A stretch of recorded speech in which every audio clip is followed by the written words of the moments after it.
Buenas tardes, ya son las 12:06 del mediodía, domingo, ¿cuánto? ¿Qué domingo es? ¿21?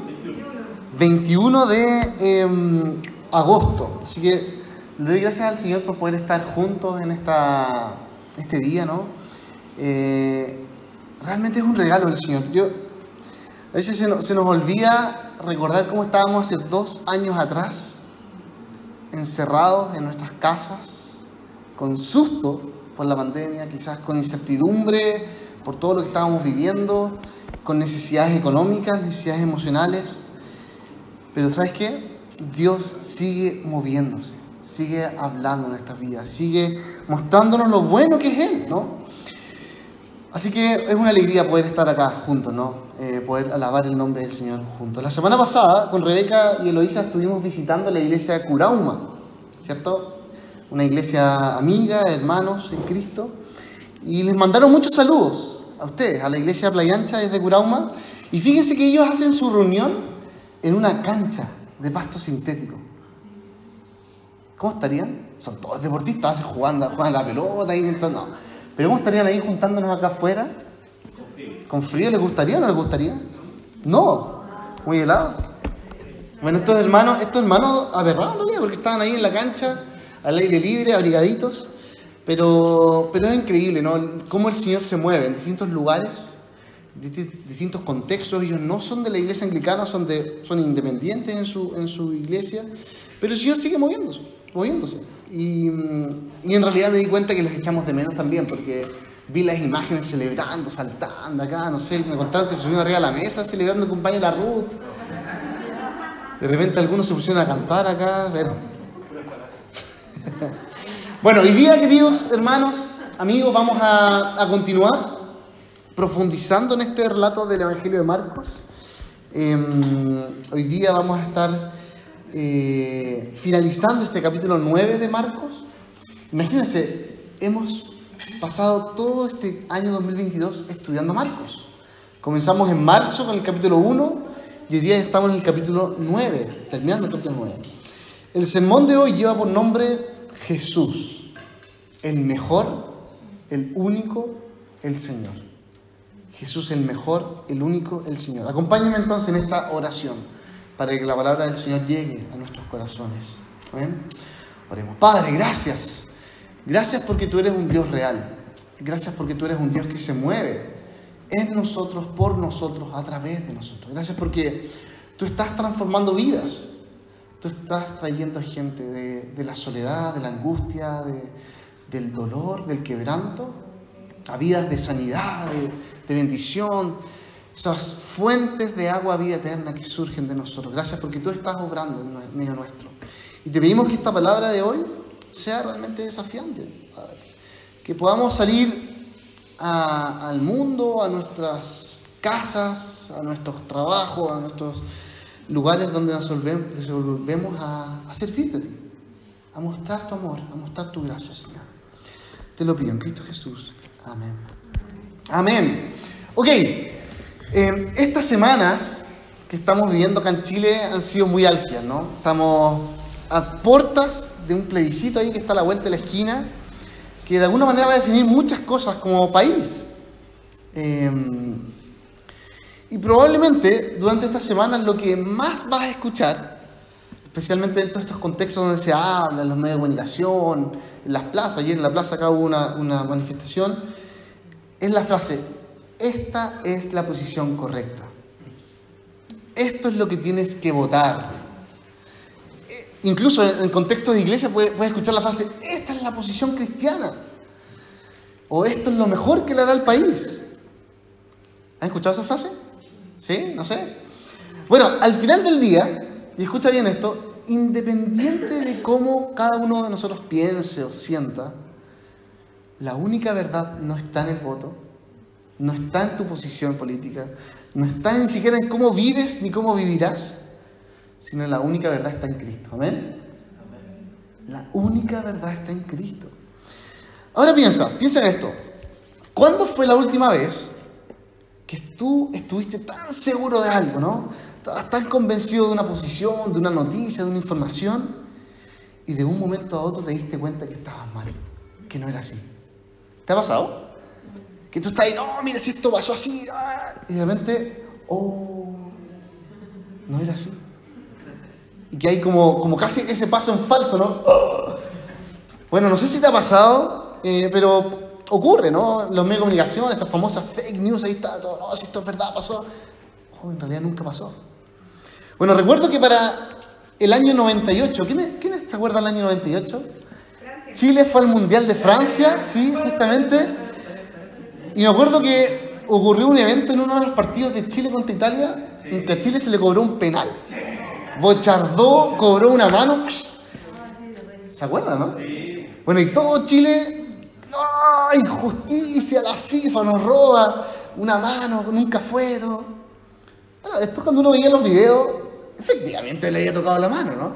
Efectivamente. Y lo que es más gracioso es que todas partes del mundo, todos dicen que fue penal. Solo para los chilenos no lo fue. Entonces, hay otra parte, ¿piensas que fue penal? Y si hubiera existido VAR, como existe ahora, probablemente habrían cobrado igual mano. Entonces, cuando uno dice, ¿será que me habré equivocado? ¿Habré tratado mal al pobre Bochardó, el árbitro, siendo que en verdad fue mano? Nunca me dirigió. Bueno, y falleció hace un par de años atrás Bochardó. Algunos dicen que fue el juicio de Dios, no sé, no, pero... Lo cierto es que muchas veces ocurre que uno está tan convencido de la posición y de repente te dicen, no, en realidad no es así. Y uno dice, es verdad, no lo es, no lo había pensado, no lo había visto desde ese ángulo. Muchas veces en nuestra iglesia, en nuestras vidas, tenemos pensamientos, formas de ser, formas de vivir, que están equivocadas, que no son correctas. Pero no nos damos cuenta hasta que viene alguien de afuera y nos dice, oye, ¿eso estás seguro que es así? Es verdad, no lo había pensado. Bueno, el pasaje de hoy, que estaremos viendo de Marcos 9, del 30 al 50, nos muestra tres formas, tres pensamientos que solemos equivocarnos como iglesia. Que yo estoy seguro que tú y yo constantemente nos equivocamos. Mira estos tres pensamientos. Primero, tenemos del versículo 30 al 37, mira tu Biblia. Del 30 al 37 vamos a ver que pensamos, somos los mejores. Y no, nos equivocamos, en realidad no es así, Jesús es el mejor. Segundo lugar, del versículo 38 al 41, pensamos, somos los únicos. Cuando la verdad es que no, Jesús es el único. Y por último, del 42 al 50 pensamos, no, el pecado no importa. Cuando en realidad sí importa. E importa tanto que Jesús murió en la cruz por ese pecado. Tres cosas, tres equivocaciones, ¿no? Somos los mejores, somos los únicos y el pecado no importa. Veamos entonces el primer punto. Esto que muchas veces sentimos que somos los mejores. Y es que mira tu Biblia. En el Evangelio de Marcos, Jesús está discipulando de manera intensiva a sus seguidores. Eso dice el versículo 30, ¿no? ¿Sí? Ve tu Biblia, dice el versículo 30. Estoy diciendo cualquier tontera. Ustedes me tienen que corregir. Dice que dejaron aquel lugar y pasaron por Galilea. Jesús no quería que nadie le supiera, porque estaba instruyendo a sus discípulos. Jesús estaba instruyendo a sus discípulos. Les estaba mostrando de alguna u otra manera que Él es el Cristo, es el Hijo de Dios que ha venido a traer su reino poderoso en la tierra. ¿Y cómo lo ha hecho? Sanando personas, liberando demonios, enseñando su palabra. Pero ahora, en el versículo 31, específicamente el versículo 31, vamos a ver que los discípulos no logran comprender exactamente cuál es la enseñanza de Jesús. ¿Cómo es posible que ellos pensaban, los discípulos, que se sentían los mejores, los especiales por ser seguidores del Rey, del Cristo, tuvieran que verlos sufrir, morir? ¿Y qué significaba eso que resucitaría al tercer día?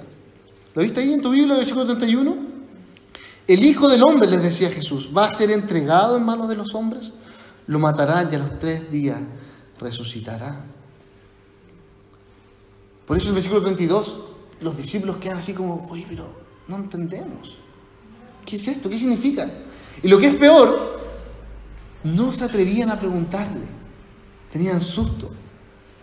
Porque piénsalo bien, estos apóstoles habían visto a Jesús hacer todo tipo de milagros y Jesús los había escogido a ellos para explicarles los misterios, las cosas más bacanes, inigualables. Y ahí estaban ellos, no queriendo quedar avergonzados, no queriendo quedar en segundo plano y haber sido reprendidos como Pedro lo vivió, ¿no? En el capítulo 8, cuando Pedro quiso, no, Jesús, no mueras. Y Jesús lo reprendió. Bueno, ellos no querían salir de ese rol de privilegio en el que estaban. Lo maravilloso es que Jesús conoce los corazones. Incluso Jesús los conocía a ellos más de lo que ellos mismos se conocían. Jesús sabía hacia dónde iban sus pensamientos, sus deseos, sus luchas. ¿Qué había en sus mentes? Y por eso les repitió por segunda vez esta predicción de lo que iba a ocurrir, que Jesús iba a ser entregado, iba a ser encarcelado, tomado preso, que lo iban a matar, pero al tercer día iba a resucitar. ¿Y sabes qué? Así como Jesús conocía el corazón de los discípulos, los apóstoles, de la misma manera Jesús conoce tu corazón, conoce tu mente, ¿no? De hecho, Jesús sabe cuáles son nuestros errores que tenemos como iglesia, como seguidores de Jesús. Y es que al final del día, tanto ellos, los apóstoles, como nosotros, queremos terminar siendo los protagonistas de la vida. Los protagonistas de la historia. Los protagonistas de esta aventura con Jesús. Piénsalo bien, todos vivimos esta constante tentación, esta constante manía de ponernos como protagonistas. Y no permitimos que Jesús tome el rol que le corresponde. Todos pensamos de alguna u otra manera, yo soy el mejor. Por eso nos sentimos con el derecho de corregir a otros, de pensar algo mal que hizo el otro y no lo hizo tan bien como yo lo hago, de pensar cómo debería ser el país, ¿no? Cuántas cosas hay que cambiar, porque yo soy el mejor, yo soy el que opina y dice las cosas correctas. Yo soy el que sé cómo debe ser la iglesia. El problema es que el querer ser el mejor termina siendo una causa de conflicto. Termina trayendo conflicto, peleas, drama. Y si no me crees, o si no lo entiendes, mira lo que pasó con estos apóstoles, con estos discípulos que querían ser los mejores. ¿Y qué pasó en el versículo 33? Dice, cuando llegaron a Capernaum, cuando ya estaban en casa, Jesús les preguntó, ¿qué venían discutiendo en el camino, por el camino? ¿Cuál es la razón del conflicto que se había generado? Pero ellos se quedaron callados, porque en el camino habían discutido entre sí quién era el más importante, quién era el mejor, ¿no? O en otras palabras, quién la llevaba, quién era el protagonista de la historia. Entonces Pedro decía, no, yo. Juan decía, no, yo soy el mejor. Jacobo, no, yo. ¿Quién era el mejor? Y todo terminó en un conflicto. ¿Qué hace Jesús frente a esto? ¿Cómo responde? Fíjate que Jesús hace dos cosas. Por un lado, les enseña la verdad del reino de Dios. ¿Y cuál es la verdad del reino de Dios? Si alguno quiere ser el primero, que sea el último y servidor de todos. Eso es lo que Jesús enseña. Ese es el principio del reino de Dios. Si tú quieres ser realmente el mejor, en realidad tienes que ser el peor. Tienes que ser el último, el servidor, el que le lava los pies al otro. Y por otra parte, Jesús dice, ¿sabes qué? Lo voy a ejemplificar con algo gráfico, con un pequeño, con un niño, ¿no? ¿Qué hace en el versículo 37 Jesús? 36, 37. Abraza a un niño y les dice, el que recibe en mi nombre a uno de estos niños me recibe a mí. Y el que me recibe a mí, no me recibe a mí, sino al que me envió. En otras palabras, el cuidar, el educar, el respetar, el ponerse a la estatura de un niño, significa realmente disfrutar de una relación especial con el Señor. Ahora bien, ¿por qué sería un error? ¿Por qué sería un error tratar de ser el mejor? Aspirar a ser el mejor, ¿cierto? Si nuestra sociedad, si el deporte, si la educación te impulsa constantemente a ser el mejor, el primer lugar, las medallas, ¿no? ¿Acaso no queremos ser la mejor iglesia? ¿No queremos ser la mejor mamá? el mejor estudiante, la mejor trabajadora, el mejor trabajador? Y la respuesta es que justamente el aspirar a ser el mejor es a costa de otros. Especialmente de los débiles, ¿no? De los pequeños, de los vulnerables, de los necesitados. Para Jesús, el reino de Dios está compuesto por pequeños, insignificantes, como también gente que podríamos decir que está en el top de la pirámide social. Jesús nos llama a todos a ser los últimos.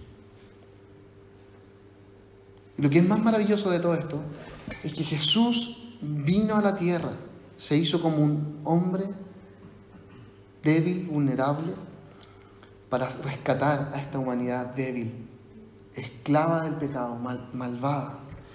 Y lo hizo sin importar el costo que eso traería para su propia vida. Ahora déjame preguntarte, ¿qué persona quieres ser tú? ¿Qué tipo de sociedad quieres que construyamos? ¿Qué tipo de iglesia quieres que seamos? ¿Quieres ser los mejores? ¿Dejando cuerpos y muertos a tu lado? ¿O simplemente quieres que Jesús sea el protagonista de tu historia y que nosotros podamos servirnos el uno por el otro? Incluir a los que han sido rechazados, marginalizados, débiles. Amar a todos, ¿no? Entonces yo te animo a que tú evalúes tu corazón, tu vida. Y que dejes de sentirte o de querer ser el mejor. Deja de dañar a otros y busca primeramente el reino de Jesús y su reino. Ese es el primer error, ¿no? Querer ser el mejor. Increíble cómo el querer ser el mejor significa dejar a algunos dañados. Es verdad eso, ¿no? ¿Lo han visto? O sea, y de hecho, el boxeo es muy gráfico, ¿no? El que gana es el que no queda noqueado, ¿no? Y así, lamentablemente, así se construye nuestra sociedad. Bueno, el llamado del reino de Dios es totalmente distinto. No te equivoques. Vamos al segundo error que nos muestra este pasaje. El pensar que somos los únicos. Desde el versículo 38, mira lo que Juan le plantea a Jesús. Juan, que era conocido como este discípulo amado, cercano, tierno, le dice: Maestro, vimos a uno que expulsaba demonios en tu nombre y se lo impidimos, porque no es de los nuestros. Básicamente Juan pensaba, si somos nosotros los únicos que te seguimos, que te conocemos y escuchamos tus enseñanzas, solo nosotros podemos hacer cosas poderosas. Solo nosotros podemos expulsar demonios. Pero lo gracioso de esto es que recién en el pasaje anterior que vimos la semana pasada, ni siquiera los discípulos habían podido expulsar un demonio. Entonces, ¿cómo andaba cuestionando y criticando? Oye, hay otro que expulsaba demonios en tu nombre y no lo dejamos. Y ni ellos podían. Estaba celoso por algo que ni él podía hacer. Bueno, ellos se sentían los únicos, ¿no? Los únicos que podían experimentar, vivir, ser el pueblo de Dios. Y Jesús les responde: no se equivoquen, ustedes no son los únicos, porque así como no son los mejores, tampoco son los únicos. Al final los apóstoles, los discípulos se creían, escucha esto, se creían personas cristal, personas de cristal, niños de cristal, únicos, grandes, nuestros. Este es el momento que se ríen, ¿no? Me parece que es un chiste muy fome, muy malo. Bueno, Jesús le dice en el versículo 39, mira lo que Jesús le responde a estas personas: no se lo impidan, porque nadie que haga un milagro en mi nombre puede a la vez hablar mal de mí. El que no está contra nosotros está a favor de nosotros. Es decir, por una parte, Jesús le dice: tranquilo, ustedes no son los únicos. Ustedes no son los únicos. Porque si aquellos que no están con ustedes no están contra ustedes, a lo menos están con Jesús. ¿Amén? Entonces, si alguien no vino hoy día a esta iglesia y quiso ir a otra iglesia, si está con Jesús está bien. Pero por otra parte, Jesús le dice: atención, si ustedes no son los únicos, ¿quién es el único? Jesús. Jesús es la única persona en la cual se debe reunir un grupo de personas a adorar.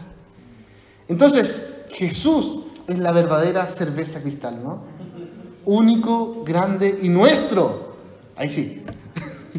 Pero ¿cómo se ve realmente esta idea de que Jesús es el único y nosotros nos equivocamos creyéndonos los únicos hoy? Bueno, y lo primero justamente es que nos sentimos únicos, pensando que somos la única iglesia sana, la única comunidad que vale la pena. No, eso es mentira, está mal, es una equivocación, no somos lo único. Pero también podemos equivocarnos pensando, ¿sabes qué? No, yo soy el único que tiene la razón. Yo sé cómo votar. Yo sé cuál es el pensamiento, la idea válida. Solo yo tengo la razón.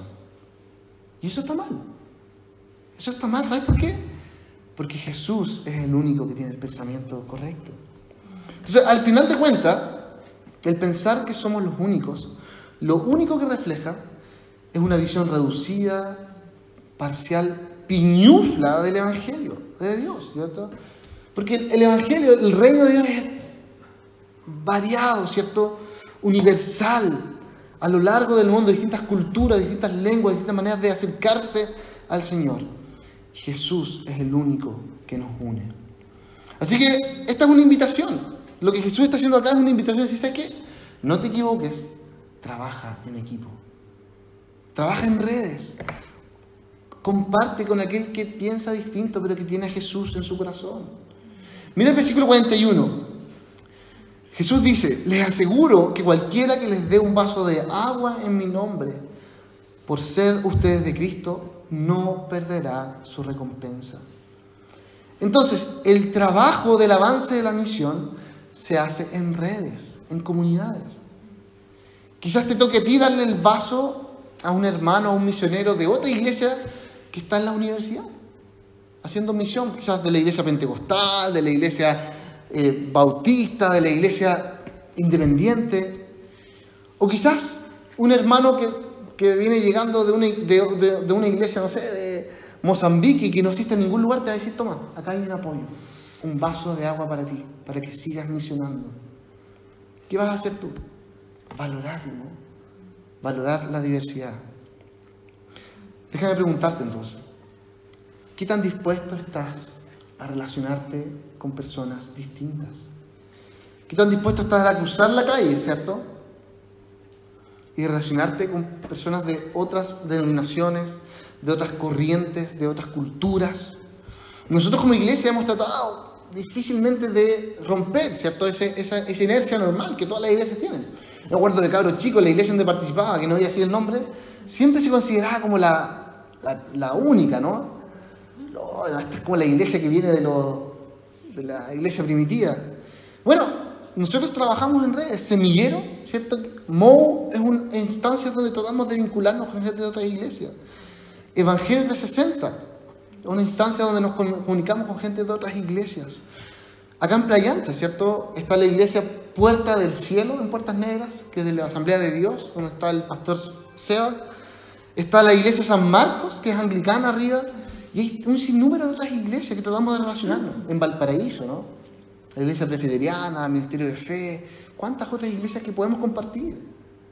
Pero ojo, siempre hay un límite. ¿Cuál es el límite que rompe el deseo? El límite es justamente equivocarnos. Con la tercera equivocación. ¿Cuál es la tercera? Pensar que el pecado no importa.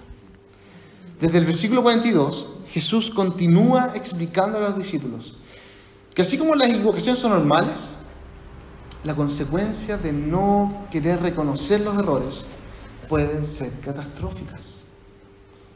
Como dice el dicho, no hay peor ciego que el que no quiere ver. Para Jesús, lo terrible del pecador que peca, valga la redundancia, es que no reconoce dónde va a terminar su vida de pecado. No reconoce, no termina de comprender de que su vida va a terminar en el infierno. Termina dañando a otros, termina volviéndose intrascendente como una sal que no es salada. Eso dice el versículo 50, ¿cierto? Una sal que ha perdido el uso. Jesús en el versículo 36, 37, ¿cierto? Había dicho de que los niños, el que no toma y no considera un niño, ¿a quién sirve? Porque quería ser el mejor, ¿cierto? Ahora usa en el 42 este mismo niño.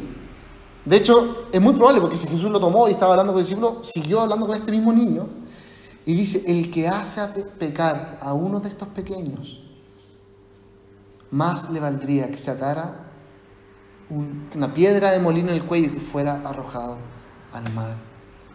El que hace caer, pecar, dañar a un niño, conllevaría un terrible juicio. Y es que para Jesús el pecado sí importa. Y más aún cuando ese pecado significa arruinarle la vida a un pequeño, ¿no? A una persona vulnerable, a un necesitado.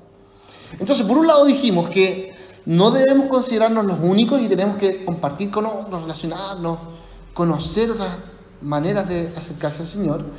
Pero por otra parte, debemos tener mucho cuidado de aquellos que no le dan importancia al pecado. No, si aquí da lo mismo, el pecado. No, es grave el pecado, ¿cierto? Y probablemente en nuestra mente está ahí rondando, ¿cierto? Quizás la Iglesia Católica Romana, incluso iglesias evangélicas que han abusado de niños. Ayer mismo hablaba con un chico acá, de una iglesia acá de Viña, donde se ocurrió algo así. Y uno dice, wow, esto es terrible, ¿no? Por eso Jesús es tan gráfico y dice, ¿sabes qué? ¿Cómo dimensionar esta gravedad? Bueno, córtate la mano, córtate el pie, sácate un ojo. Y uno dice, ok, ya, pero es como drástico. Hacerlo de verdad. Lo que es verdaderamente drástico es no valorar, no considerar el pecado como algo terrible. Por eso la consecuencia termina siendo el infierno, donde el gusano no muere y el fuego no se apaga. Ahora bien, probablemente vas a estar de acuerdo conmigo que hoy por hoy hablar del infierno, de mandar a la gente al infierno, suena como rudo, ¿no? Ya quizás estamos como que nos ofende. Y lo escuchamos tal vez en la calle, en las plazas, y uno dice, oye, esta gente que está mandando al infierno a las personas. Porque probablemente se ha usado de una manera para atemorizar o desde una actitud legalista, ¿no? Pero créeme que para Jesús tampoco era fácil hablar del infierno. No es cómodo para Jesús hablar del infierno. ¿Sabes por qué no es cómodo? No lo es. Porque en todo el Evangelio de Marcos, esta es la única vez que Jesús habla del infierno. El único momento. Y no lo es porque Jesús, escucha esto, va a tener que ir justamente al infierno para rescatarnos. La principal razón para hablar del infierno que tiene Jesús es porque sus propios discípulos tenían que ser conscientes de sus equivocaciones, de sus errores, de lo terrible que es el pecado. Y ojo, si tú hoy mismo te das cuenta de algo que has hecho, de algún pecado que tienes, porque te consideras el mejor, o porque piensas que eres el único, o porque has dañado a otro, debes entender que si no reconoces tus errores, vas a seguir sufriendo, dañando, y tu vida se volverá intrascendente. Pero la palabra maravillosa, ¿no? El consuelo que tú y yo tenemos, es que Jesús comenzó toda esta conversación anunciando, diciendo, ¿qué va a pasar con él? Él dijo en el versículo 31, el Hijo del Hombre va a ser entregado en manos de los hombres, lo matarán. En otras palabras, Jesús tendrá que descender a los infiernos, pero al tercer día resucitará para darnos vida, para rescatar nuestros corazones, ¿cierto? Para que tú y yo no tengamos que cortarnos las manos, los pies, los ojos, sino simplemente que podamos abrazar al Jesús que nos da su amor. Esa es la promesa de vida que tenemos en el Evangelio.